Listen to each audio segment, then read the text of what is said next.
So tell me, out of everything you've ever done, what's the craziest experience you've ever had? That's easy. Earth.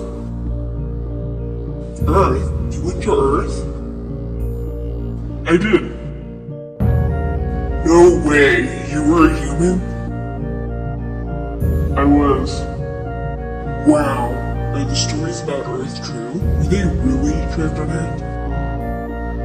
Some were. I know because I was one of the volunteers. Wait a second, you volunteered to go to Earth? I did. I had to. I had family trapped on Earth. But how could you get trapped on Earth? You had to be there to understand. On Earth, you wouldn't remember anything. You wouldn't even remember existing before Earth. It was designed that way. It was brilliant. To dive as deeply as possible into such ignorance, such darkness, and still find your way back to remembering who you were, that took true mastery. Earth had its own set of laws that everyone agreed to experience, like gravity. What goes up must come down, like linear time. Day is followed by night. You know how when we think of something it manifests instantly? Well, on Earth there was a delay. The delay is what made Earth so difficult. Before going to Earth, you would choose your family, whether you wanted to be male or female, what race you wanted to be, the location on the planet.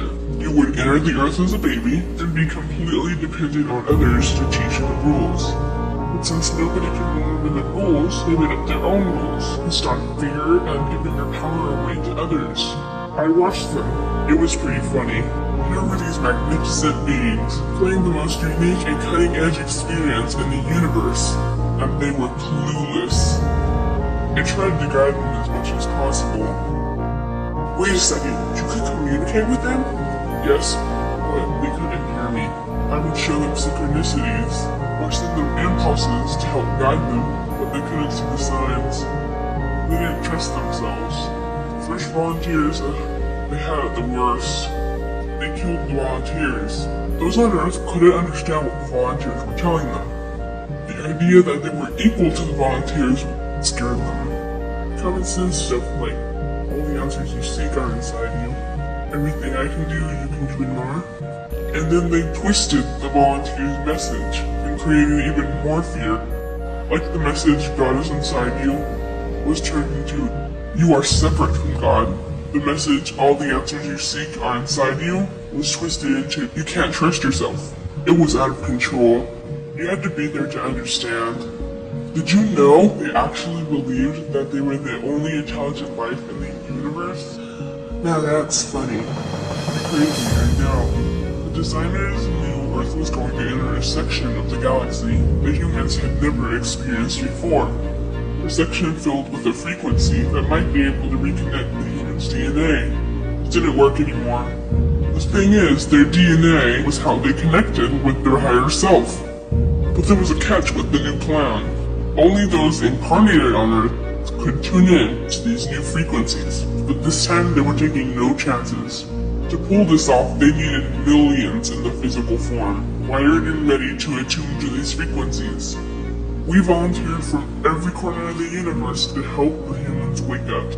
We had to wake ourselves up, attune to these frequencies, and spread them to the rest of the planet. Most of those watching the Earth experiment didn't think we could pull it off. Once on Earth, we were taught the same fear-based beliefs that had been handed down for eons. We lived just like everyone else, totally clueless to who we were and what was getting ready to happen. But as soon as the Earth entered this cloud of frequencies, we started to question everything. And one by one, we started to wake up. The more we trusted ourselves, the quicker we reconnected. And the faster we started to remember what was happening. And since we were spread out evenly all around the planet's frequency began to rise quickly. The humans' experience of time began speeding up. They started manifesting their beliefs faster and faster. Those consumed with fear created even more fear, and eventually Earth just spun out of control.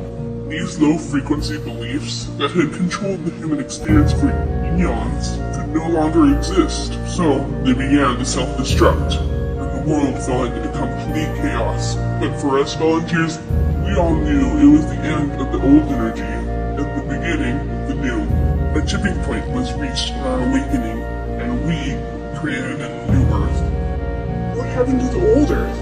It continued on, allowing those who could not let go of their fears to play out their lessons.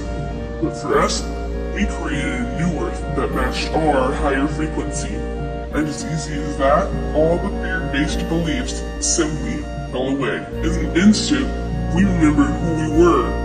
We knew we were all connected, and we stopped hurting each other. We started respecting each other. We started loving each other.